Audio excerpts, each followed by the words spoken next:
and we back with another episode of Catching Up with Riv, where we're going to talk about Draymond's antics, Anthony Edwards springing into superstardom, and Bam Adebayo's amazing play. I mean, the NBA has been nothing short of exciting, but let me get to the Draymond situation first. It's something I just made a TikTok about in my initial reactions, but now that I had some time to think, now that I had some time to watch the game a little bit further, it upsets me even more. It upsets me that Draymond Green, the veteran that he is, the leader that he is, the mind that he is in the NBA, is resorting to such continuous things. I mean, the Warriors have just not been playing good this year. Yes, they have wins. Yes, they're staying afloat, which is good. But Wiggins hasn't been playing well.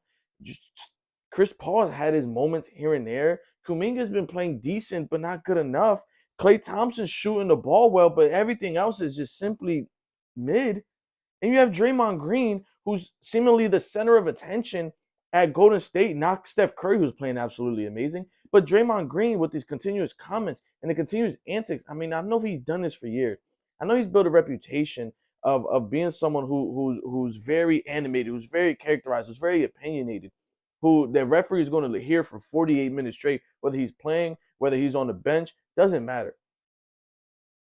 But what just happened in this game is unacceptable.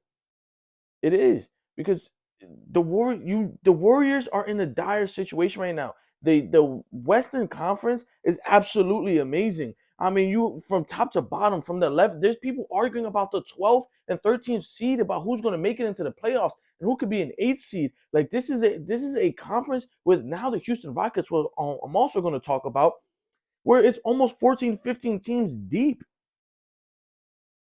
The Jazz, who aren't in contention for making the playoffs, are still going to give you a competitive game each and every single night. And if you play around with any team, they're going to punch you in the mouth. But we're getting ejected 2 minutes in the games, 3 minutes in the games. What are we doing? What are we doing? That's selfish. Just putting your team in a harder situation than it's already been in. A team that has not been playing well, not been the Warriors team that we know, that age is obviously catching up to them. I mean, we could only imagine and say hypotheticals about how long or how more effective Klay Thompson could have been if not for the two injuries, which I mean it was just absolutely horrible. I mean, I I enjoy Klay Thompson, who he is as a shooter, as a player, and having him out the league for 2 years has been rough.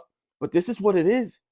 This is what it is now in 2023. And to have this continuous like attitude towards the game, to have this continuous just beef and then just arguing with players, I understand that's who you are, but you have to know your limit. Put a Rudy Gobert in a chokehold? In a chokehold. I understand sticking up for your guys, but understand the situation. Understand that your team doesn't need it's not a wake-up call. It's not a call. This is not firing them up. This is only hurting them even more. Putting guys that now have to play heavy rotation minutes today that weren't ready to do so. It's just upsetting. And the team and the guy they're facing, this was supposed to be a very highly anticipated matchup. Highly anticipated matchup.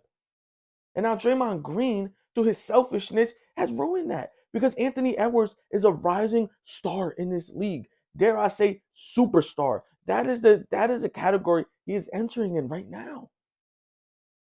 I mean, his first couple years, it looked like he was trying to play second fiddle, as this was still Karl Anthony Towns' team, as he was an All NBA player. He was trying to let him rock and compliment him. No, this is Anthony Edwards' team. The Minnesota Timberwolves are led by Anthony Edwards. He is a bucket. He's willing to play defense. I made a video a while back about Mikal Bridges and how if he branches into stardom, that he's going to be something we haven't seen since Kobe, where you have a two-way ability. Anthony Edwards is that. We all seen the game in OT, which maybe I should have talked about last episode.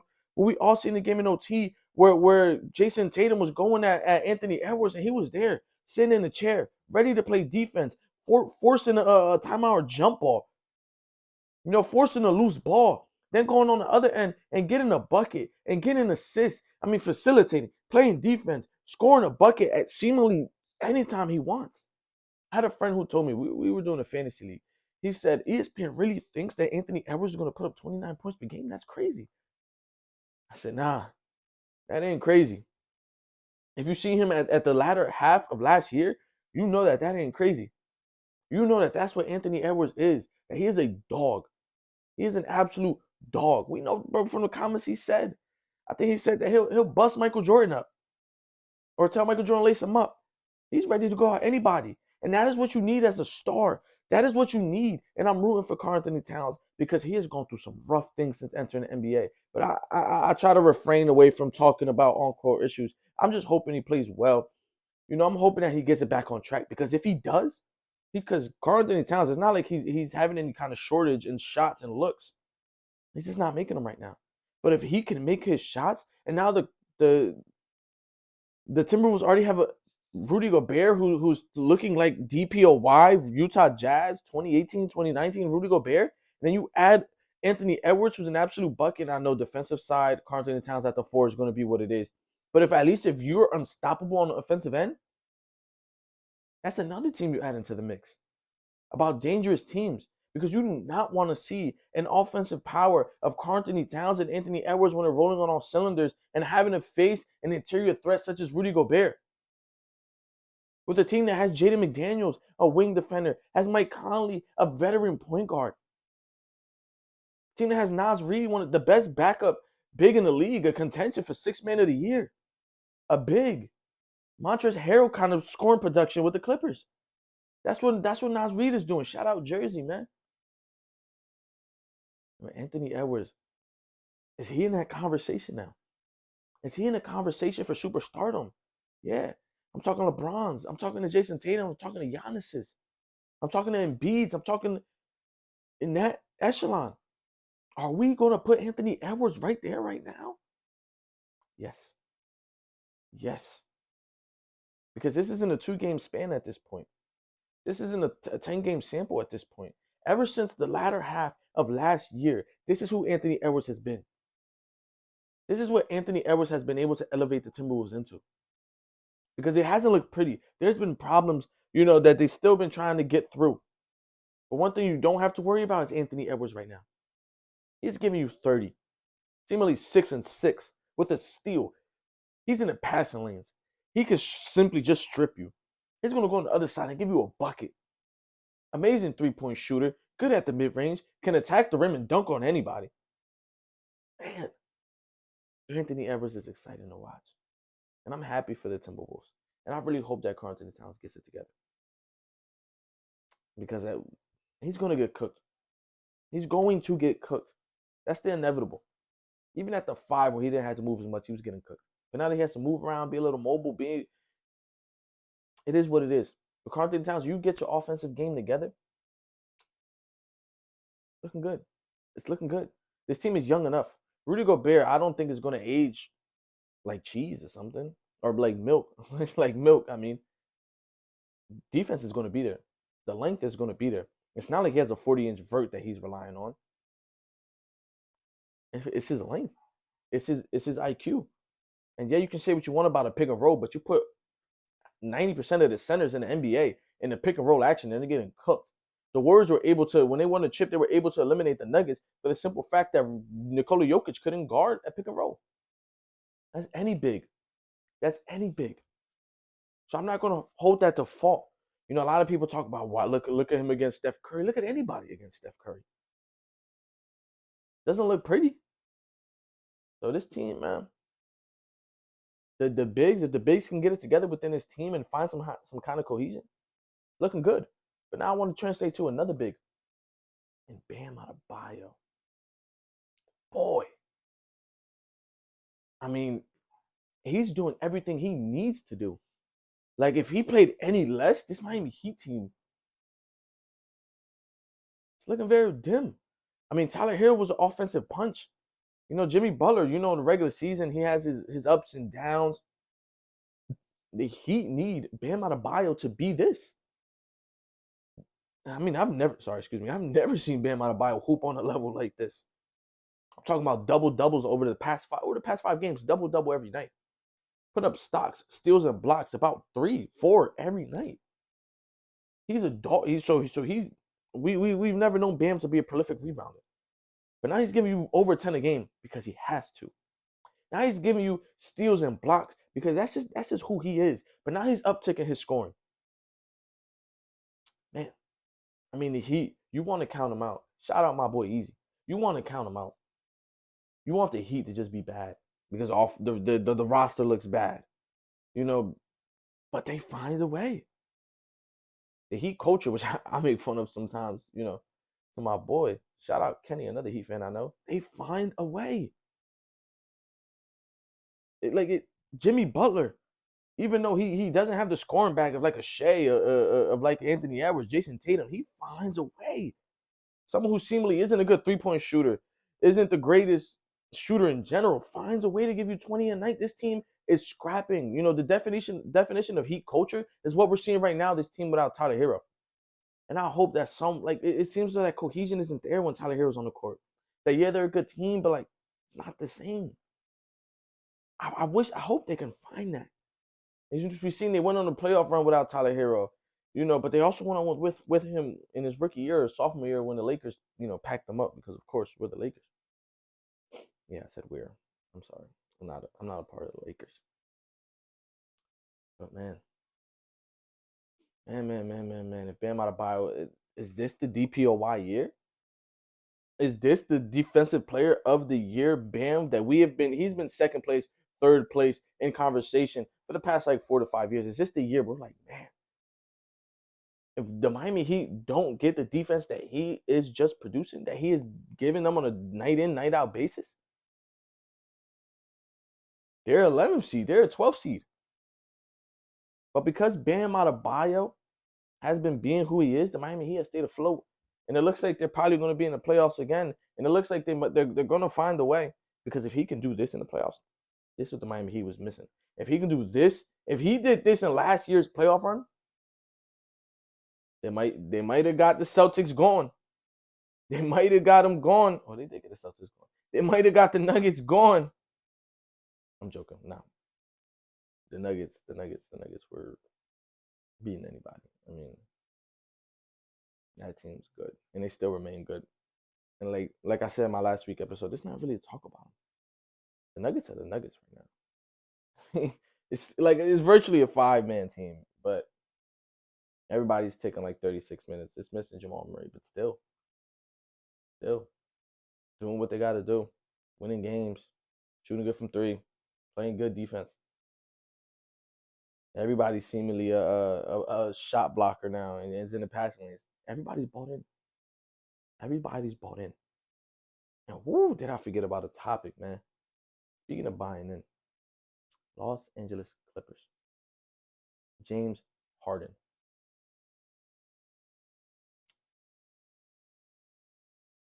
Shout out P with a plug. Somebody who I look up to in the sports media. But he's brought up this less is more theory in the NBA. Sometimes when you take out such a big personality and you have your Paul Georges and you have your Russell Westbrooks and you have your Kawhi Leonards and you have your James Harden,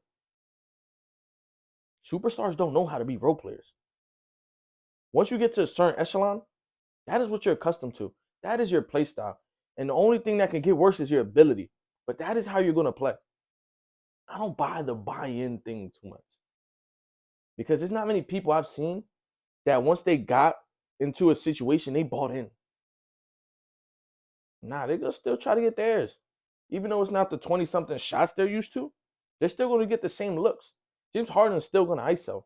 He's still going to try to pick and roll and alley-oop it, but if I could Zubac your center now, all right? It's not going to work. But one person I do feel bad for within this trade, is Paul George, man. Paul George, first week I talked about him, was playing absolutely out of his mind. He was what the Los Angeles Clippers needed. He filled the voids himself. But now that you add James Harden and he has to have more off the ball looks, he looks completely out of rhythm. The catch and shoot. Why are we resorting Paul George and Kawhi Leonard to catch and shoot? Is that what you wanted to bring to Los Angeles? Is that what you wanted for your team? Those two players are meant to split isolations, are meant to set pick and pops for each other, are meant to find the weaker matchup and hunt it.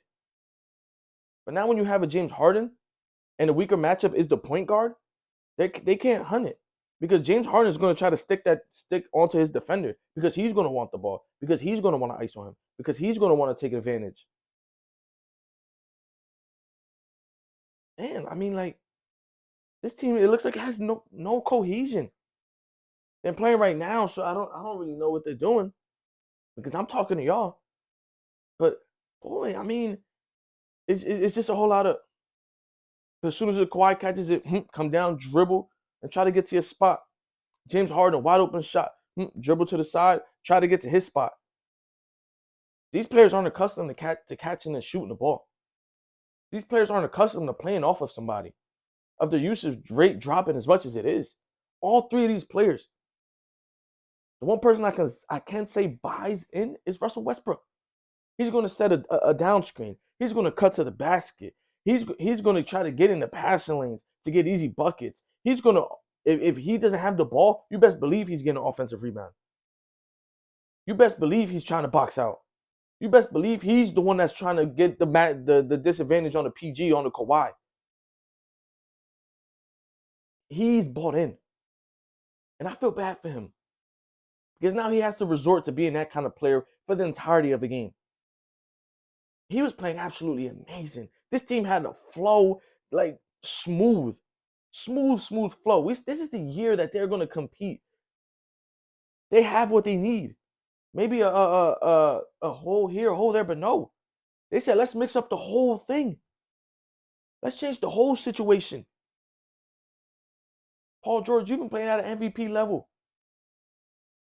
Kawhi, you've been playing absolutely amazing. You've been on the floor. You've been available, and that's all we needed out of you. Russell Westbrook, you're everywhere. Your energy at 34, 35 hasn't gone anywhere. Let's bring in James Harden. Let's dump all the role players. Well, two of them weren't playing. Let's dump two of our rotational guys, which, I mean, at a talent standpoint, you want. At a talent standpoint, those four guys, James Harden, of course. But man, when does a team say we have enough talent? Now let's go get it.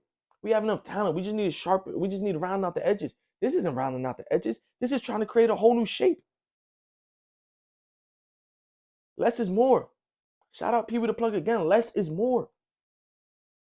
James, Joel Embiid, and Tyrese Maxey. Less is more. Come on, man. The NBA is such a talented league.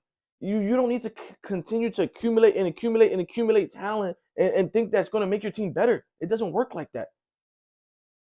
Only so many guys can get a bulk of the shots. Once you add these many dynamics, these many personalities into a single situation, it begins to confuse. It begins to get a little weird, a little awkward. People don't know their roles, their spots, because these guys are so used to being the first, second option at the least. But some nights they're the fourth if Russell Westbrook is going. The chemistry isn't there. There's no cohesion. Look at what Tyrese Maxey and Joel Embiid are doing right now. Sometimes you just need two guys who are going to get theirs. Two guys are going to get theirs. You see Tobias Harris, it's not like he's isoing. He's catching and shooting. If a pick and roll doesn't work and they shut that down, he's the third option. He's the bailout. I mean, we've seen throughout the history of this game, domination is coming in pairs. And there's been a third guy that's been able to complement. It's the trios. It hasn't worked much. I get it. Golden State, everybody wants to try to imitate that. Nah. That's not something that could be imitated. That could be duplicated. Brooklyn's big trio didn't work. Lakers tried it with Russell Westbrook. Didn't work. Suns are trying it right now. Let's see how it goes. The Sixers tried it. Didn't work. I wish I could think of more situations in my head because I even forgot about the Los Angeles Clippers topic about trying to form these big threes. They don't work. Kyrie with the Celtics didn't work. That accumulation of talent. That I'm remembering that I seen in the video that Pee Wee mentioned. That accumulation of talent right there didn't work. Shaq and Kobe. Scottie and MJ and Embiid and Maxey. We see these pairs, they work. They work. When Portland was good, it was CJ and Lillard. Usually it's a big and a small or a wing or two wings, but now you have all these ball dominant guys together. And it doesn't look good. And I know a lot of people are gonna say they're gonna figure it out. Look at that roster. It doesn't always work that way. This isn't 2K. Like this is a team game. And every team needs certain guys to play certain roles. You have your guys, but you can have 5 guys on a team. You ever seen an All-Star game? And I know that's maybe not a good example. Grab an ISO, boom, boom, boom, boom, boom, boom, boom, ISO, boom. Pass the next guy, he's ISO, boom, boom, boom. That's what it looks like when you add so much talent onto a team. And that's what it's been. I mean, my goodness. I hope they can figure it out. Because that team looked exciting. I was telling my friend, they're just missing a center. I get it, Zubac, Miles Plumlee is what you were thought it was sufficient. But I don't know. To me, they weren't it. You don't need, I mean, the Lakers had Dwight Howard, but one thing Dwight Howard did, he blocked shots and he got up. They don't have anybody that can do much of either. I mean, Miles Plumlee in spurts sometimes is really good. But Zubac is there to grab boards. You know, he's there to set a hard screen. I felt as though they were like a Clint Capella maybe away. You know, but when they got James Harden, they shook up their team. And they thought that was best for them. Who knows? We'll see. But let's talk about the other duo that I mentioned slightly, Embiid and Tyrese. Y'all balling like that? I mean, Tyrese's assist to turnover ratio, crazy. You wouldn't expect that out of somebody who plays with such a pace that Tyrese Maxey plays with. I mean, last year, he was one of my favorite players, and I felt bad for him because he's a fast player. He wants to run up and down. He was just sitting there waiting for James Harden. But now he's been unlocked. Now he's been able to do what it is that he's been wanting to do. That his play style, that he was contained. And boy, it looks amazing. Amazing. He isn't forcing passes. He isn't trying to make a superhero play. I mean, he could take a difficult shot and make a difficult shot. But I mean, he's not over the head to the corner trying to get it, squeeze it in between 3 defenders. No, he pick and roll. Or I'm driving and kicking. Simple things. And when it's his turn to get his, he's going to get his. And Tobias Harris is a willing shooter. He's going to wait and pick his spots. So you don't ever feel like Tobias Harris is wow, he's 20 points, 25. I think he just dropped 28 today. That's what you need. That's cohesiveness. You need your 2 guys to get theirs. And when I need something in between, I can trust my other teammates to get theirs. I can trust my other team to hit their shots. I can trust my other teammates to play that help defense. That's what it is. That's what team basketball is. It looks amazing. And I wish the Bucks could get there, because if we see it pick and roll, like if Damian Lillard and Giannis can figure it out, like that's something we've been all waiting for. I want them to figure it out, because Chris Middleton can play that Tobias Harris role.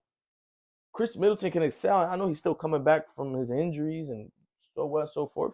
But they also got, the Splash Mountain and Brook Lopez, who we've seen role almost diminish. Maybe I'm saying that because he's on my fantasy team, but I mean, I checked the stats. He's still number 1 in the league in shots defended in the paint. He's still number 1 in the league in rim deference, or top 3. But those looks aren't there anymore. Those threes aren't there anymore. The occasional post touch isn't there anymore. There's another team that needs to figure it out, because the potential, the ceiling on this, look like Dame and Giannis. Dame, that's perfect. In your head, hypothetically, is perfect. I mean, pick and roll with someone who I can set a screen at the 3-point line, and he may not even need that because he's going to pull up from 30. And you have to play Damian Lillard so high to the point that Giannis can set that pin down, and your center has to come all the way up. Your big has to come all the way up. And Giannis is fast enough, athletic enough to just sprint right past him. And now you dump it off to Giannis. You have almost the whole team collapsing. Brooke and Chris, Jay Crowder. That's money. But this team has one of the worst defenses in the NBA. I mean, they're hunting. They're hunting Damian. They're hunting Chris, who's not as mobile, and he's still trying to get in the swing of things. They're hunting these guys. They had to put Jay Crowder. I mean, they've been trying to hype up that Malik Beasley was that stopper. They were hunting him, giving him work.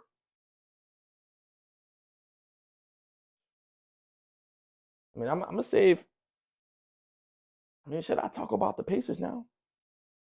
Boy, I'm gonna just get this out the way, and then we're gonna wrap up this video. The Pacers, Tyrese, you balling like that? Tyrese, you giving him buckets like that? I mean, when I talk about his play profile, I capped him at about 20, 21. He putting up like 26 right now. Ugly jumper, extreme efficiency. He's doing work. Miles Turner is still him inside. You're not getting in there. It's not gonna be pretty in the paint. Buddy Hield, Bruce Brown, they're getting theirs. But Tyrese is the hub of this team. Tyrese is making it happen. Talking about the two Tyreses back to back, they're having amazing seasons. Getting a bucket and facilitating. I mean, this team offensively wise, when you look at players' offensive net rating, the entire Pacers starting lineup is in the top 15. Not the same with defense, but if you're putting up that many, I mean, it don't matter if my defense was one of the worst in the league. Can you keep up with us scoring? Because not many teams can right now. It's exciting out there. I'm excited for the Pacers. This team looked really good last year in the beginning of the year before Tyrese went down.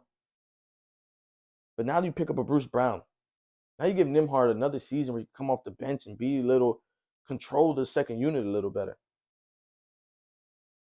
Now you get Jarris Walker and Obi Toppin. Well, I mean, maybe they're not Jalen Smith still in his minutes. Look at the blocks per 36. Look at shot deterrence per 36. He's up there. So now when your starting center comes off the court, the defensive play isn't going down. I mean, that happens with most of the defensive teams. That other teams always keep a star on the floor. They always keep a scorer on the floor. They always keep somebody who can attack the rim on the floor because the backup big is nowhere near as good as the starter. But now you can't even attack. You can't attack the for 48 minutes. You can't attack the rim because the starter, the backup, they're there. You can't say the same on the perimeter. You got Tyrese, you got Buddy Hield. They getting worked. But I mean, it's looking exciting. I'm happy for them. And like this, the NBA has been great. The NBA has been good.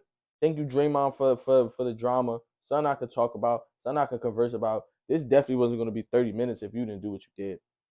So please subscribe, show love, continue, being a part of the Red family, man. And let's keep growing. Let's keep working. God bless you guys.